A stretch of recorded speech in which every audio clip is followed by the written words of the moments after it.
Rich, What? we've got a bit of a problem.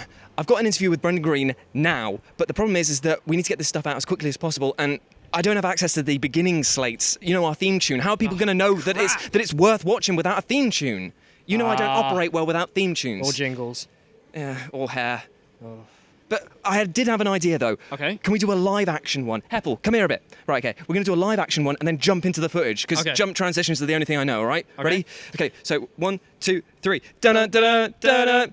Dun-dun-dun-dun. Hey guys, it's Jules here for WhatCulture.com, and I'm joined by Brendan Greene, who is the Player Unknown himself. Mr. Player Unknown, how are you doing? I'm doing pretty good. Thank you very much for taking some time out of your very, very hectic and busy schedule, and for inviting us here to the Player Unknown Battlegrounds Invitational. Now, I've got a few questions for you. We basically polled Reddit and our fans. We came up with these sort of most interesting questions that they'd like to get answered. Okay. The first off one is, when you started out making this game, did you actually ever envision that you'd be in a place as big as this arena? I dreamed about it. I mean, when I first started, I thought it would provide great spectacle at the arena level, and I think we've done that. The stage looks amazing. It's a credit to the team. It's a credit to the production company for everything running so smoothly. I mean, we haven't had very many problems the last few days, which is knock on wood. But it really is a dream come true. This is what I kind of hoped way back 5 years ago when I started on Arma 2, and now seeing it as a reality, it's pretty surreal. I mean, it's one of those things where the unknown part of it is definitely not a case anymore. Everyone knows about this game, and it must be so amazing to get the sort of feedback from people, seeing them the bodies in seats actually here supporting the game that you spent ages building. Oh yeah, I went out to give the opening remarks and said, Guten Abend Berlin, and the arena kind of erupted saying hi, and that got my heart going, because it really seeing I did a meet and greet just before this, and seeing so many people coming, I've been a fan since Arma 2, or I've loved you since this or that, and it's just rewarding to see these people with such passion for something I helped create. I mean, there's so many different varying teams of skills and different tactics as well. Not to sort of play devil's advocate, but you must have a favourite who you'd like to see win. I'd like to see Liquid win, just because Scoom and myself have a long history. He's been a Battle Royale player since the very early days in Arma, and I think he's played all of the Battle Royales. I think he's gone through, from Arma to even Survival of the Fittest and Ark, and then moved on to H1. So he has a lot of experience. So I think it would be nice. I think the crowd here would like to see Liquid win as well. So I'm rooting for Liquid, but I want to see all the teams do well. Really, there's some Welcome to South George and these other guys that that they lost sponsors before they came here, and now they're doing really well, and it's great to see. I mean, I was a huge fan of their battle statement, which was if you land here, we're going to kill you. I was yeah, fair enough. They're playing to win, instantly. I mean, I love it as well, because you see, this is the first truly, global competition, and you're getting to see, the Asian and Eastern teams compete against the Western teams, which we didn't really see before. And, we're seeing that they're really causing disruption, that, 4 Angry Men are aggressive, They, if they knock one of you, they're going after you. This idea that, you have your city, I have my city, this doesn't happen. It's I'm landing in your city too, and I'm going to kill you. I love that. Yeah. That's what Battle Royale is. You can't be comfortable. If you're comfortable, you're in the wrong game.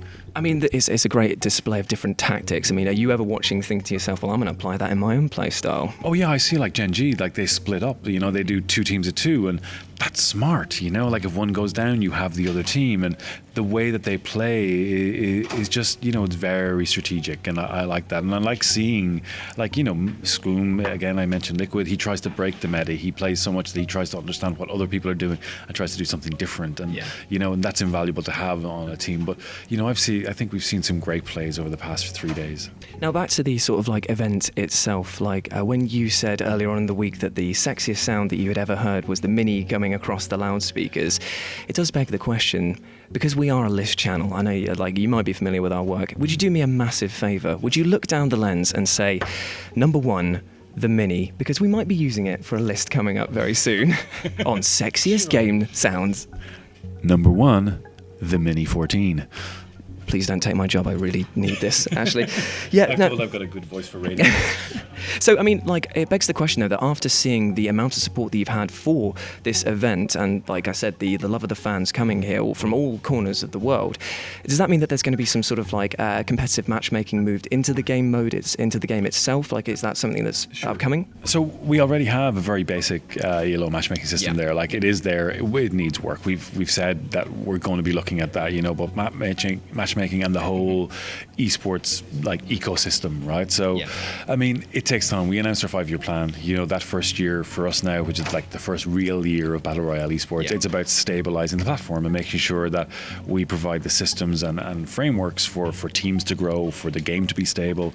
And then after that, it's about, again, supporting. We announced like these regional, like this pro league, and it's about supporting the players and the teams and providing them a way to, make a living from our game and providing it, making it self-sustaining. With our team hoodies, which we're selling in game, proceeds go to the team. So that it's not just on the teams to support the players, that we want to provide ways that if you invest your time in PUBG, that you can have a career here. For a game that's so very much about killing your fellow man, you are trying to build a community in the long run. Like, I mean, listen, it's a last man standing deathmatch, but really the community that has formed around Battle Royale games, not just ours, from Arma and H1, they're a great community, they really are. They only want the best, and sometimes they're loud and sometimes they're vocal and sometimes I say stupid things that annoy them, but, it really, I'm thankful that we have this community, that they have such, reactions to stuff, because it shows they care, and I'm thankful to have that level of feedback.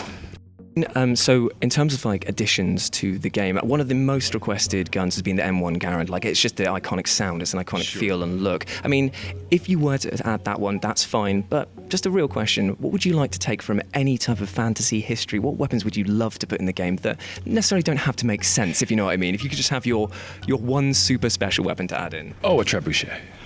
A trebuchet. That would definitely change the feel of the game somewhat, but I would totally be up for that.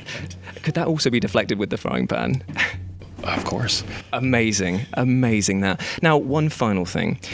Winner, winner, chicken dinner. It is now become an iconic phrase. But let's face it. It was an iconic phrase before I ever came into it, but in gaming now it's more well known. But you've got to admit that there are a player base out there, vegetarians, vegans. Yes. Now, I'm sure you don't want to isolate them. Would you ever consider putting in what would be a flavour text, as it were, of tofu dinner, seaweed wrap dinner, winner? I could almost guarantee you that our chickens are 99% meat-free. Well, there we have it then. I'm sold on that pretty much straight away. But yeah, thank you so much for taking time out of your busy day so much, to this.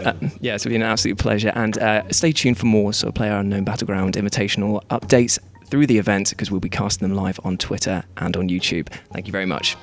Bye.